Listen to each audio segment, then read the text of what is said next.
Olá pessoal, tudo bem? Hoje eu queria conversar com vocês um pouquinho sobre testosterona e saúde feminina.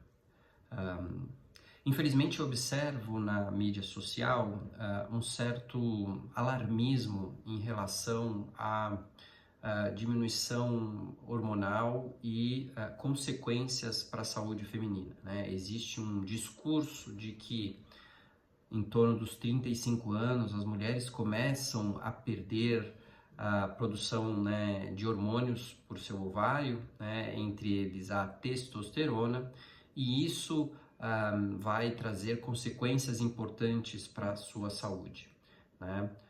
Existe, sem dúvida, aí uma questão de gerar uma preocupação para vender solução, né? O que infelizmente acontece bastante na mídia social. Mas meu intuito aqui principal é tentar trazer a melhor informação sobre esse processo, se realmente é isso que está acontecendo e normalmente qual deve ser, né, a conduta, ou pelo menos a conduta que eu considero importante, né, já que não quero aqui também ser o dono da verdade, né, eu justamente tento trazer a informação baseada na melhor informação científica. Fato é que, pegando principalmente a testosterona, ela realmente vai diminuindo ao longo da vida reprodutiva, né? Então, ao longo da vida, 20, 30, 40 anos, até chegar à menopausa, você tem uma queda, né, nos níveis circulantes de testosterona, essa queda é em torno de 25 a 30%. No momento da menopausa, ali, a partir dos 50 anos até em torno de 60 anos, você não tem uma variação muito importante, né? Ela se mantém ainda caindo, mas não de maneira importante. E aí vem algo que é interessante, que a partir dos 60 anos até os 70 começa a acontecer um aumento, né, dos níveis circulantes de testosterona, a ponto de, após os 70 anos, alguns estudos demonstram níveis de testosterona semelhantes àqueles antes da entrada da menopausa, né? Então, diferente do que acontece com o estradiol, a testosterona ela tem aí um processo diferente de evolução ao longo da vida da mulher. Ela não se esgota totalmente, né? A mulher mantém níveis de circulantes durante toda a sua vida, inclusive aumentando após os 70 anos, o que é bastante interessante e que, na verdade, um parênteses aqui, precisa ser melhor avaliado, até estudado. Hoje, com as mulheres envelhecendo, né, vivendo mais ali após os 70 anos, é importante entender a importância da testosterona, inclusive, eventualmente, até aquelas que tiverem com níveis eventualmente muito baixo, até fazer uma pequena suplementação, que alguns estudos demonstram ser até um fator de proteção para a doença cardiovascular, mas isso ainda é algo muito incipiente em relação a ser algo de convicção, quer dizer, devemos repor um pouquinho de testosterona para mulheres acima de 70 anos, mas a ciência está evoluindo em relação a isso. Mas a minha questão é um pouquinho antes, quer dizer, realmente ali em torno dos 35 anos para baixo, né? Porque gera no consultório uma preocupação muito importante que as mulheres veem, doutor, passei os 35 anos, eu quero dosar minha testosterona porque eu ouvi dizer que ela pode estar baixa e aí a gente precisa suplementar, né? E eu trago o argumento, né? Primeiro, trazendo de que não existe um valor aí de corte para níveis de testosterona. Eu não faço, né, diagnóstico de deficiência androgênica ou, se quiser, deficiência de testosterona medindo o nível sanguíneo. Tá? Isso é um ponto, porque eu não tenho isso no mundo, esse corte estabelecido, né? Dois, a medição da testosterona, ela é realmente um desafio, né? Você pode ter o melhor kit, o melhor processo para se medir a testosterona e ele ainda é um pouquinho limitado. Além disso, né, não se sabe, quer dizer, o nível de testosterona no sangue é uma representação da quantidade desse hormônio circulante, mas a gente não sabe e não tem uma relação tão direta com o quanto isso vai ser, o que isso traz de informação em relação à atuação desse hormônio nos tecidos, como ele está biodisponível para o tecido e o quanto ele realmente vai agir. Então há um desconhecimento, né, e em relação a isso, quer dizer, não necessariamente você ter níveis um pouco mais baixos, você não vai ter a atuação adequada biológica da testosterona e vice-versa, né? Então a gente precisa tomar cuidado. Também entender que a testosterona ela vem do colesterol, então para ela andar, né, para ela circular no sangue, ela precisa estar acoplada a uma proteína que vai carregar ela por aí.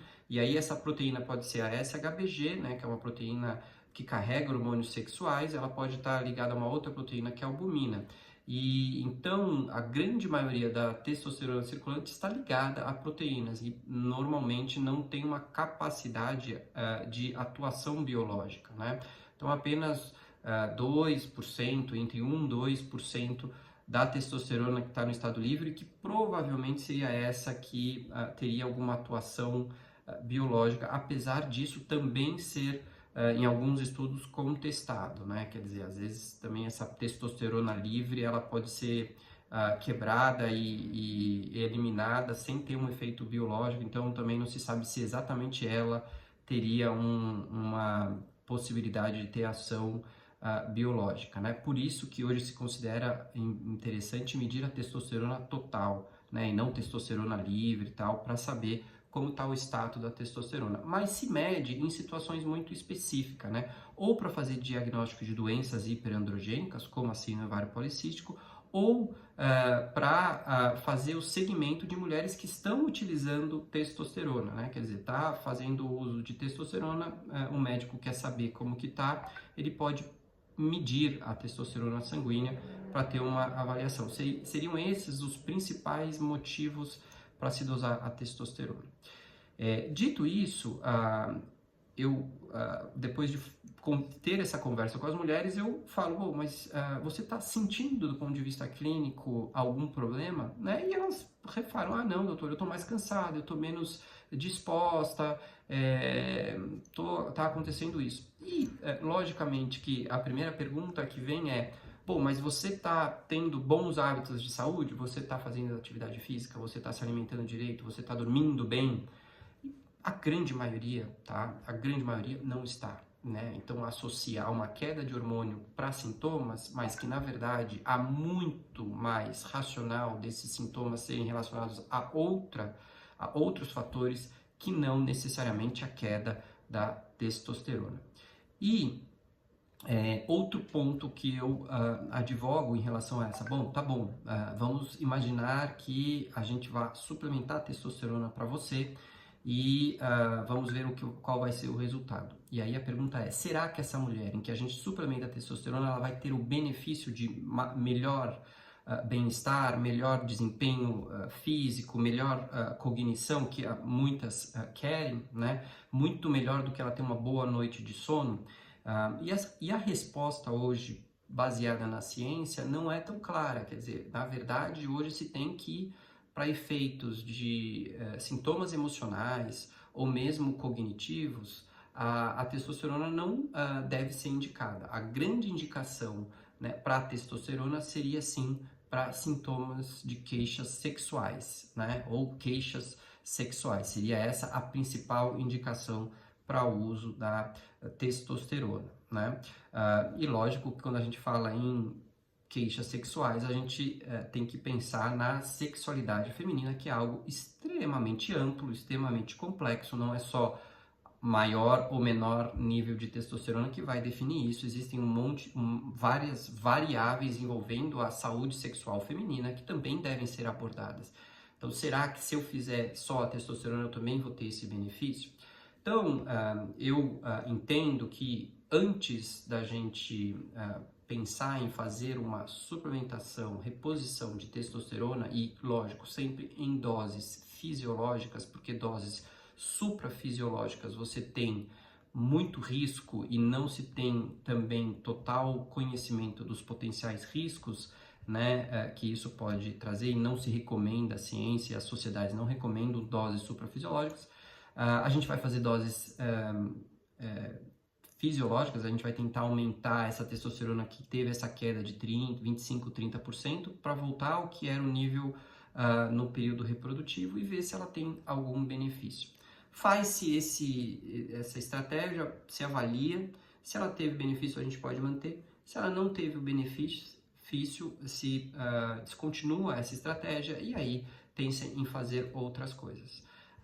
Agora, isso só são alguns pontos relacionados à testosterona. Obviamente, existem muito mais detalhamentos sobre a complexidade da atuação da testosterona em diversos órgãos e tecidos, né? E também questões sobre dose e também ainda muita lacuna de conhecimento que precisa ser melhor explorada para a gente ter uma melhor possibilidade de atuação, de utilização, de ajuda às mulheres neste período.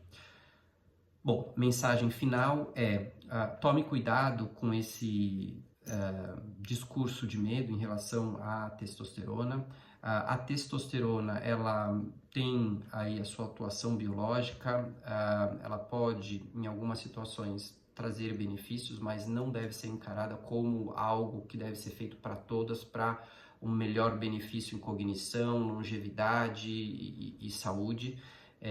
Não há uma indicação de ficar se dosando testosterona diversas vezes, porque isso não necessariamente vai trazer ajuda e definir conduta para o médico, ou esclarecer alguma questão, ou fazer algum diagnóstico para o médico e para a mulher, tá bom?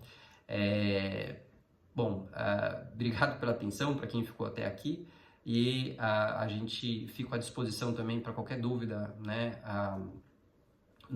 aqui no Instagram, e também dizer que tem aí o meu canal no YouTube, que eu coloco meus vídeos, esses vídeos longos, para ficar mais fácil quando vocês quiserem acessar e tiverem alguma dúvida, eu estou à disposição, tá bom? Um abraço a todos.